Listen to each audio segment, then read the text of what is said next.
Now, our exclusive interview with Michael Jackson, who turns 50 today. Our correspondent for all things cultural, Chris Connolly, spoke to the pop icon on the phone about the ups and downs of his life, career, his future. And Chris, I hear it was a surprising conversation. Do tell. Yeah, kind of surreal to be actually talking to Michael Jackson, especially over the phone in a voice that faded in and out like an old radio station when you're driving in a car somewhere. He said he'd take questions about his career, and so that's what we talked about, that and turning the big 5-0.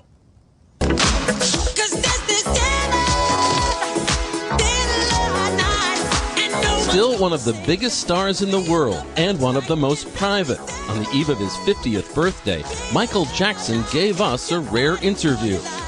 How do you plan to celebrate your 50th birthday? Oh, I'll just probably tape with my children and just probably watch some cartoons. Facing a personal milestone that finds many people looking back, Jackson is focused on the future, which he thinks is brighter than ever. As you look back on your career, Michael, what would you have done differently? Still looking forward to doing a lot of great things, so that's hard. I think the best is yet to come, in my true humble opinion. Well, that would take some doing. Consider the electrifying start of his career in 1969 as the 11-year-old frontman for the Jackson 5, serving up the catchiest tunes in Motown history, with singing and dancing skills that seemed almost unearthly. Who did you start listening to get your kind of singing style? James Brown. Some 4 decades later, seems his tastes haven't changed that much. I'm just watching a little, James Brown show right now. Is that right? I love James Brown, yes. As successful as he was with his brothers in the Jackson 5, Michael's career and his subsequent celebrity exploded when he went solo, leading to, he says, the best days of his life. As you look back on 50 years in your career, at what point in your career do you think you were the happiest? The happiest? The recording of the Thriller and the Off the Wall, that meant very much to me, and seeing it received so beautifully by the public and the world, I enjoyed it very much. While Off the Wall was a huge debut, Thriller would become the biggest success in music business history and redefine the landscape of pop. It sold, by some estimates, as many as 100 million copies worldwide. It was like every household in America, maybe every household worldwide, had to have a copy of Thriller. Kids wanted to dress like him, dance like him, be him.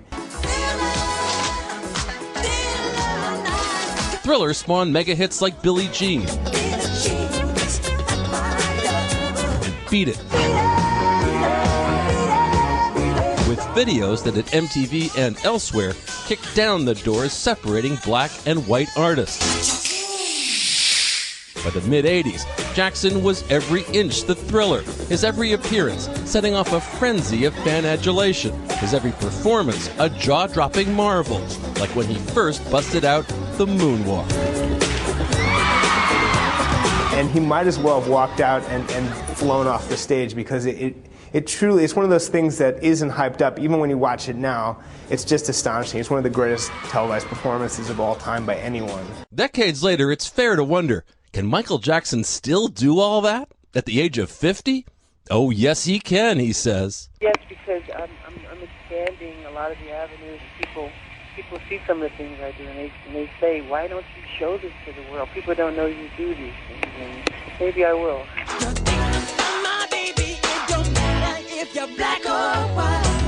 His difficulties have been well documented, but through it all, Jackson's music retains its hold on legions of fans and on a new generation that has clearly felt his influence, like budding teen star Chris Brown. Me personally, I've been a fan of his since I was younger, so me being able to listen to him and, actually be inspired by his dancing as well as his music, actually drives me to be more creative. Jackson says he's a fan too. Some of the younger, newer artists, I think Chris Brown's doing wonderful, and Timberlake, and I really admire what they're doing. Is there anything you sacrificed by having this amazing career, 40 years and counting?